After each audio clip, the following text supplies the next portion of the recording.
Hello and welcome to the Spirit Spa, an online sanctuary dedicated to supporting you if you're in the early stages of recovering from a nervous breakdown, helping you to identify why the breakdown has happened to you and to work out your next natural steps towards rebuilding a flourishing life for yourself. I'm Karen Packwood, and today's message from the wilderness is how do you deal with perfectionism in the early stages of recovery? Many clients or YouTube viewers who actually email me will actually explain to me that they tend to have perfectionistic qualities, and I was exactly the same. And it's often these perfectionistic qualities that actually lead to the breakdown, that people have been working to such a high level in their lives, both personally and professionally, having such high expectations of themselves, that in the end it's kind of contributed to the kind of like the final snapping that becomes the natural break, the nervous breakdown. So in this video we're going to be exploring what perfectionism is, how it showed up in your life before your breakdown, how it's showing up in your life now in these early stages of recovery, and what you can do to actually help yourself move away from perfectionism. So I'm going to be asking you a series of questions, so it might be very helpful for you to have your journal so that you can take some time to actually respond to the questions as authentically and honestly as you possibly can. So the first question that I would like to ask you is, what does perfectionism mean to you? How would you define perfectionism? And just take a few moments to actually answer that question. And then when you feel that you've answered it, I'd like you to answer this question. In your pre-breakdown existence, how was perfectionism showing up for you? For me, it was showing up in overwork, over-exercising. It was showing up in massively high expectations of people and rigid views. It was showing up in, quite a lot of self-punitive behaviour. This was all unconscious. It's only as a result of the work that I've done, as I've, been on my own healing journey and working with clients now, that I was able to identify how perfectionism was showing up in my life and how detrimental it was being and how it really contributed to my breakdown. So how was it showing up for you before your breakdown? And then when you've answered that, I'd like you to answer this question. How is perfectionism showing up in your current healing journey? Are you having too high expectations of yourself now? Are you pushing yourself too hard? Are you diminishing the actual small steps that you are making towards recovery? Telling yourself that you should be much further along the pathway to recovery than you actually are. Take some time to make some notes. It might even be helpful to ask other people who are looking in from the outside. What do they think?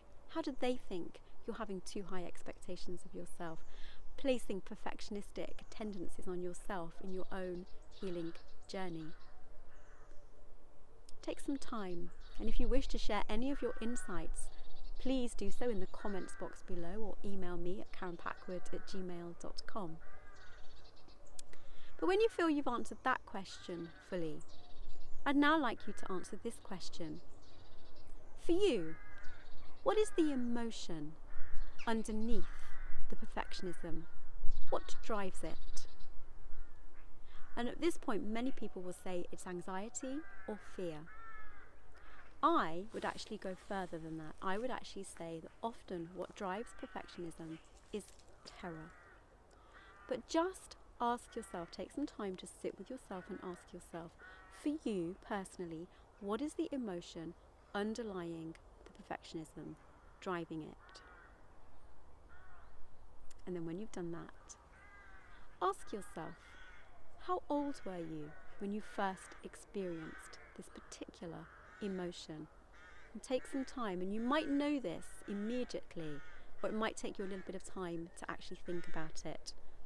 And it might take you back to a time when you were very little, or it might take you back to an experience that you had in your early adulthood, for example. For me, I know that it takes me back to two experiences, one when I was 3 and one when I was 12, but it also takes me back to a very traumatic death I experienced in my family when I was in my early 20s.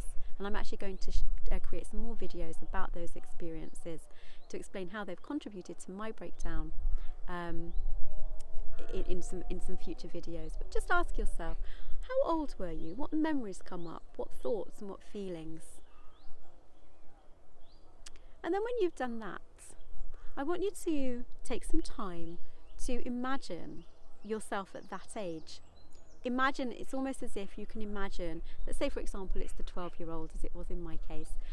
Imagine that you have the 12-year-old next to you. They've come to take a walk with you, they've come to sit with you, they've come to talk with you. What would they want to say to you about that particular experience?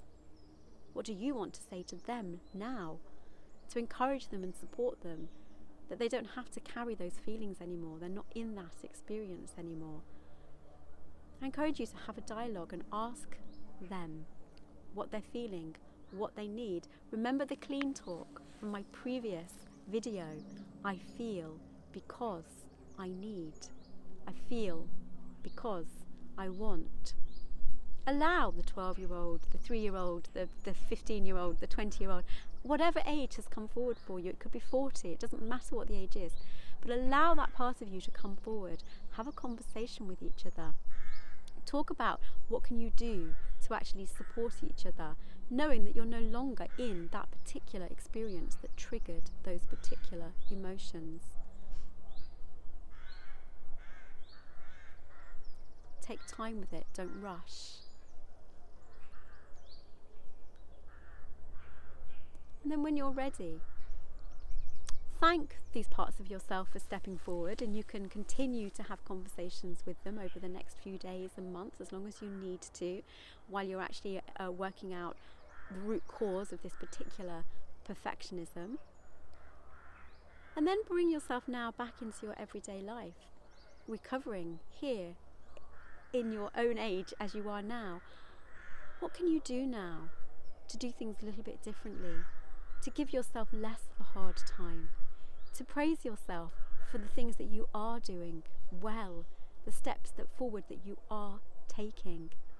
Allow yourself to be very clear and reward yourself for the steps forward that you are taking, and notice every one of them as a very positive step forward. We're not going to be able to be perfectionistic as we go into this journey, because it can be extremely detrimental. It can hold us back. I myself am I'm a true perfectionist. I have to be very conscious about what is it that triggers my perfectionism. I have to notice when I've gone into overdrive, when I've gone back into perfectionistic tendencies. I still do it. I have to watch myself. It has to be a very conscious journey with perfectionism to make sure that I don't dip back. Because if I do, that's when I can trigger anxiety, that's when I can trigger depression, that's when I can trigger self-punitive behaviour, thoughts, feelings, beliefs, actions and so on.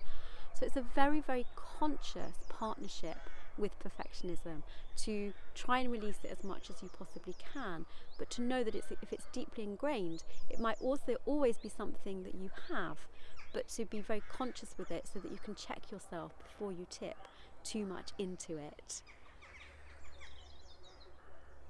If you have any further questions about this, particularly the part of the exercise where I was asking you about how old you were when you were, first experienced the emotions that triggered perfectionism, please leave them in the comments box below, or email me at karenpackwood@gmail.com, because I'll be very happy to answer your questions, to create videos, to offer more support in relation to that part of the work.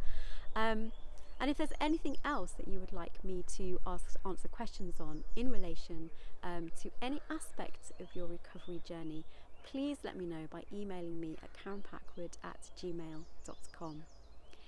If you would feel that you would like to do some deeper work with me, some one-to-one work with me, where you could delve more deeply into some of the issues that have been raised for you in this particular video, please either follow the links in the description box or again email me at karenpackwood@gmail.com. You'll also find links to my website in the description box that will give you more information about the deeper work that I do with people, the group work, one-to-one work that I do to support people who want to kind of go more deeply into into the healing journey with me. So I'm Karen Packwood. This is the Spirit Spa, an online sanctuary dedicated to supporting you in the early stages of recovery from a nervous breakdown, so that you can identify why the breakdown has happened to you and how you can rebuild a flourishing life for yourself. And I'm wishing you a very peaceful and loving day.